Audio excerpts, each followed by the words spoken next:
सबसे पहले मैं अधीर जी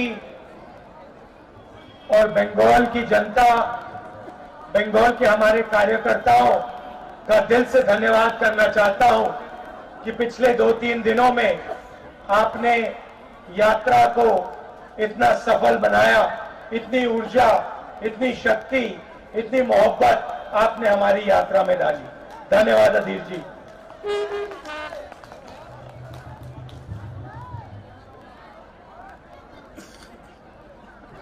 एक साल पहले हमने भारत जोड़ो यात्रा कन्याकुमारी से कश्मीर तक शुरू की।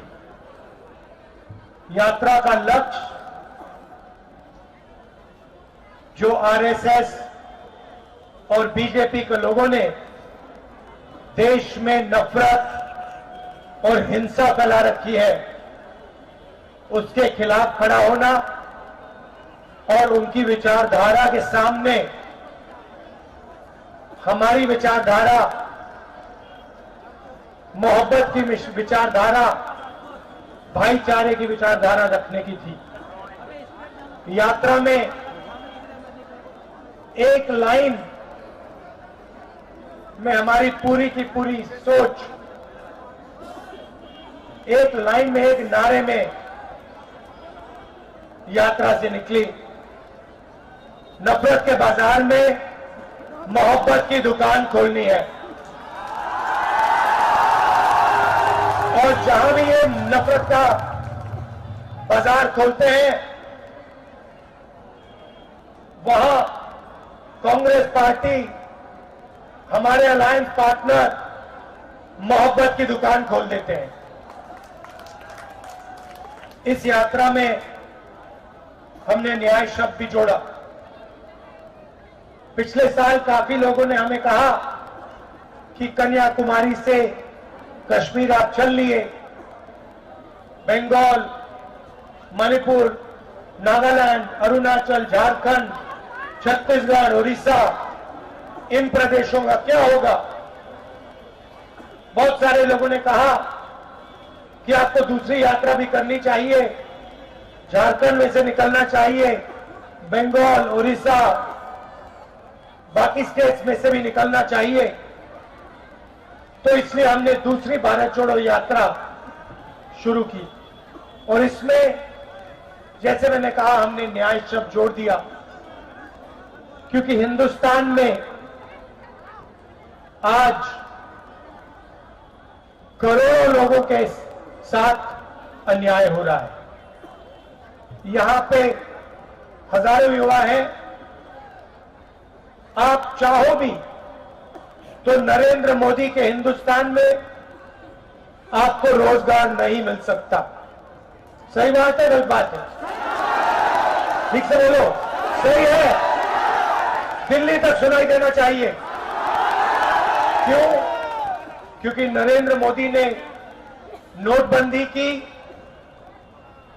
गलत जीएसटी लागू की और जो छोटे व्यापारी हैं, स्मॉल एंड मीडियम बिजनेस जो चलाते हैं, उनको नोटबंदी से,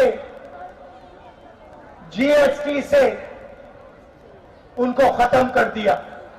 तो जो हमारी रोजगार की रीढ़ की हड्डी है, उसको नरेंद्र मोदी जी ने, बीजेपी ने तोड़ दिया और नतीजा यह है कि हिंदुस्तान में आज करोड़ों युवा हैं, मगर 40 साल से सबसे ज्यादा बेरोजगारी हमारे इस देश में है, क्योंकि नरेंद्र मोदी जी चाहते हैं कि युवाओं को रोजगार ना मिले और हिंदुस्तान के 2-3-4 अरबपति इस देश का पूरा धन उठा के ले जाए। तो हमने आर्थिक अन्याय,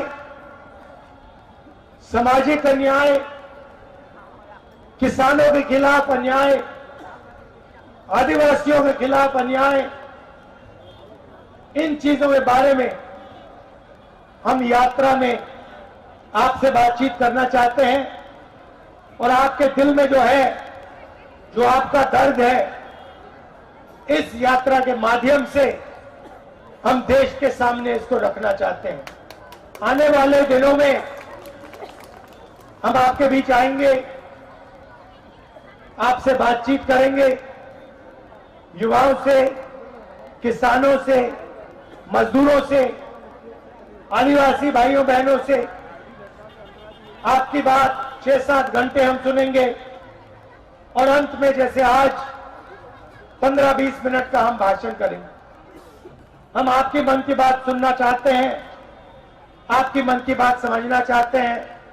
हम अपनी मन की बात आपने सामने नहीं रखने आए हैं, हम आपकी बात सुनने आए हैं, आपके दिल में जो है वो समझने आए हैं। आने वाले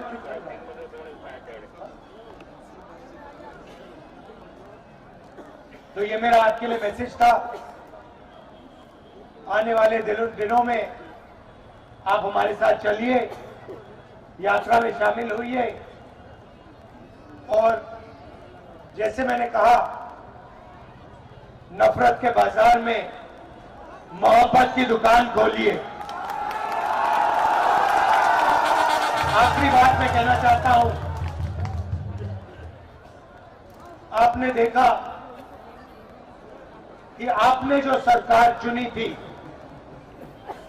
आपने वोट डाल के जो सरकार चुनी थी, उस सरकार को बीजेपी ने चोरी करने की कोशिश की, उसको उखाड़ने की कोशिश की।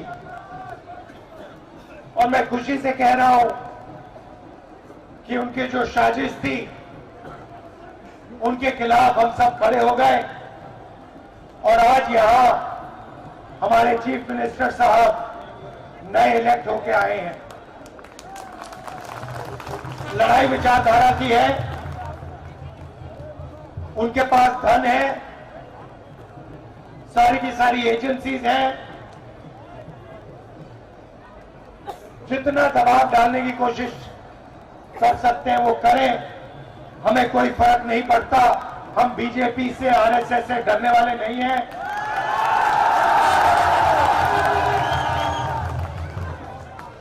तो मैं झारखंड की जनता को बधाई देना चाहता हूं कि आप डरे नहीं, आप पीछे नहीं हटे और आपने अपनी सरकार बचाई।